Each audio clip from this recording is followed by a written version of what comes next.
ગણતરીના જ દિવસો બાકી રહ્યા છે ત્યારે આપણે બજેટથી અલગ અલગ સેક્ટરની અપેક્ષાઓની વાત કરી રહ્યા છે. જેમ્સ જ્વેલરી બુલિયનની કઈ રીતની આશા બની રહી છે, આ અંગે આજે આપણે ચર્ચા કરીશું. આપણી સાથે કામા જ્વેલર્સના એમડી કોલિન શાહ જોડાઈ ગયા છે. કોલિનજી, સ્વાગત છે આપનું CNBC બજાર પર. Good evening. અને સૌથી પહેલાં તો આપ એ જણાવો કે SEZ એક્ટમાં તમારી કંઈક એમેન્ડમેન્ટ લાવવાની એક ખાસ સરકારને અપીલ છે. કઈ રીતે અને કઈ રીતનું આપની આ માંગણી છે?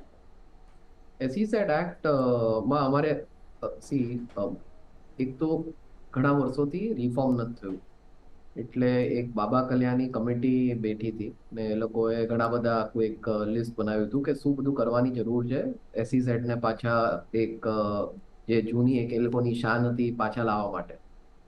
બાબા કલ્યાણની રિપોર્ટ પછી આગળ વધ્યો નહીં કોઈ પણ કારણસર, ને પછી દેશ બિલ આવવાનું હતું. એનું નવું નામ પડ્યું દેશ બિલ, જેમાં પાછા બધા અમેન્ડમેન્ટ્સ આવવાના હતા, જેનાથી મેન્યુફેક્ચરિંગ ને સર્વિસીસ સ્પેશિયલી જે SEZ થઈ રહી છે એ લોકો કેવી રીતે એક્સપોર્ટ પણ સારી રીતે કરી શકે ને સેમ સર્વિસ DTA ટેરિફ એરિયાને આપી શકે, ને પ્રોપર્ટી ટ્રાન્સફર કેવી રીતે ઇઝી થઈ શકે. કેમ કે આજે લગભગ 500 SEZ છે દેશમાં, પણ અડધા બંધ પડ્યા છે.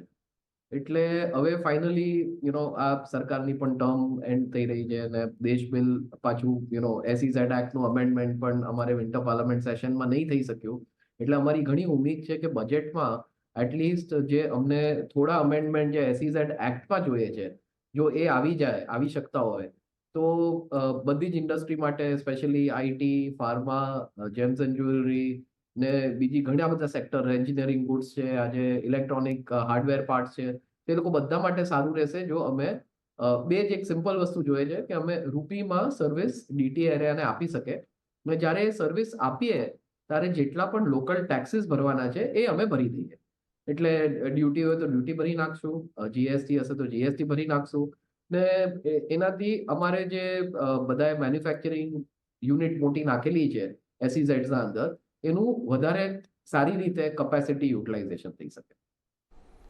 ઓકે, તો જો SEZની અંદર એક એક્ટની અંદર જો એમેન્ડમેન્ટ કરવામાં આવે તો જેમ્સ એન્ડ જ્વેલરી સેક્ટરની સાથે સાથે IT અને બીજા ઘણા બધા સેક્ટરને પણ અહીંયા આગળથી એક ખાસો લાભ મળી શકે છે. તો આ એક બજેટની પાસેથી આ એમેન્ડમેન્ટ આવે એવી એક ચોક્કસપણે આશા બનતી દેખાઈ રહી છે. કોલિનજી, જો હવે આપણે ડાયમંડ ઇન્ડસ્ટ્રીની માંગની જો વાત કરી લઈએ, પાછલા બજેટમાં લેબક્રોન ડાયમંડને લઈને જાહેરાત કરાઈ હતી અને એના ઉપર ફોકસ પણ કરવામાં આવ્યું હતું. આ વખતે ડાયમંડ ઇન્ડસ્ટ્રીની કોઈ માંગ છે, કોઈ અપેક્ષા છે? એ પણ એટલે ઘણા વર્ષોથી માંગ છે ને એ સેમ માંગ જ છે કે આજે પેન્ડેમિક ટાઈમમાં સ્પેશિયલી બહુ જરૂર હતી કે લગભગ અમારી જે તમે રફની માઇન્સ જોશો તો બધી આજે આફ્રિકામાં છે, કેનેડામાં છે, રશિયામાં છે. રશિયા સાથે આપણે સેન્કશન્સ છે તો ત્યાંથી આમ પણ માલ આવી નથી શકતો. હવે જે આફ્રિકા છે ને જે કેનેડાની માઇન્સ છે, એમાં અમારી એક બહુ અપેક્ષા છે કે આજે જેટલા અમારા નાના મેન્યુફેક્ચરર છે સુરતમાં, નવસારીમાં, ભાવનગરમાં અને મુંબઈમાં પણ, એ લોકોને આજે રફ લેવા દુબઈ નહીં તો એન્ટોપ જવું પડે છે.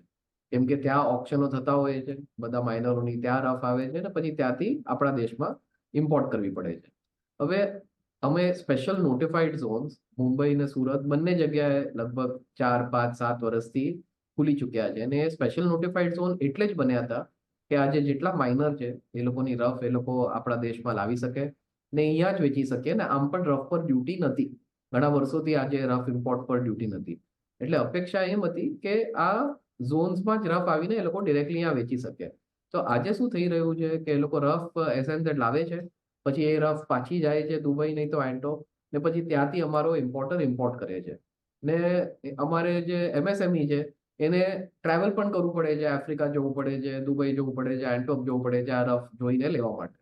તો અપેક્ષા એ છે કે એ રફ કેમ આપણા જ દેશમાં ના વેચી શકે. આજે બધાને ખબર છે કે 14માંથી 15 હીરા કટ એન્ડ પોલિશ હિન્દુસ્તાનમાં થઈ રહ્યા છે.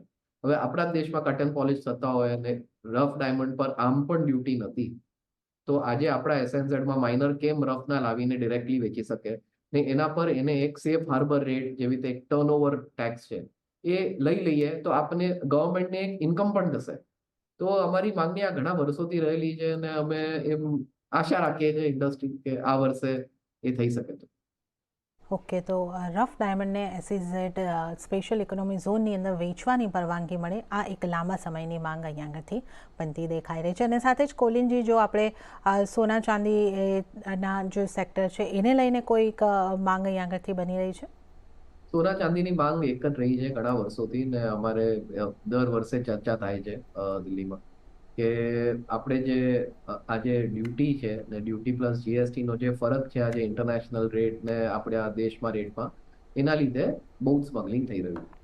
હવે એ આપણે જો થોડું કમ્પેટિટિવ લેવલ પર લઈને આવીએ ને જો 4-5% ડ્યુટી રિડ્યુસ કરીએ, તો જે આજે આપણો ઇન્ડસ્ટ્રી છેલ્લા 10-15 વર્ષમાં બહુ ઓર્ગેનાઇઝ થઈ ગયો છે, ડિમોનેટાઇઝેશન થયું, GST થયું, હોલમાર્કિંગ થયું, તો એનાથી શું છે આજે જે અમારો આખો જ્વેલરીનો જે ઇન્ડસ્ટ્રી સ્પેશિયલી રિટેલ જે ઇન્ડિયામાં છે, એ જે અનઓર્ગેનાઇઝ હતો આજે ઘણો ઓર્ગેનાઇઝ થઈ રહ્યો છે, કંપનીઝ પબ્લિક જઈ રહી છે, ને બધાને વધારે ને વધારે મીન્સ હવે ઓફિશિયલ કામ જ કરવું છે.